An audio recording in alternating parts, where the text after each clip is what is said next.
এই যে কথা হলো, এখন ফোন রাখো। আরে দাঁড়াও না, একটু কথা বলি। কালকে কল দিও। আচ্ছা, কালকে কখন ফোন দিব তোমার? যখন ইচ্ছা তখন। তাহলে সকাল 7টায় ফোন দেই? না না না, তখন ফোন দিও না, তখন আমি ঘুমে থাকি। তাহলে সকাল 10টায় ফোন দেই? আরে বলে কি না, তখন আব্বু বাসায় থাকে। দুপুর 2টায়? ইস বুকা, তখন তো আমি লাঞ্চ করি। তাহলে বিকেলে? বিকেলে আমি আমার ফেভারিট সিরিয়াল দেখি, তখন না।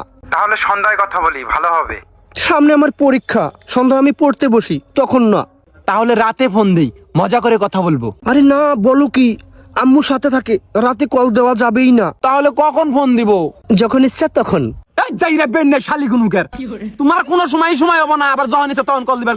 ফোন রাখবে রে গাপ, আর জীবনে আমার ফোনে কল দিবি না। যদি কল দাস আমি তার বাপ হই। যাই রে সেরি গুনুকের, এই জন্য ছোট ছেলে এতে প্রেম করন যায় না। মেজাজটাই গরম হয়ে গেছে বুঝছস? তুই না উল্টা পল্টি নিতেছস, মেজাজ গরম হবা আমার। কে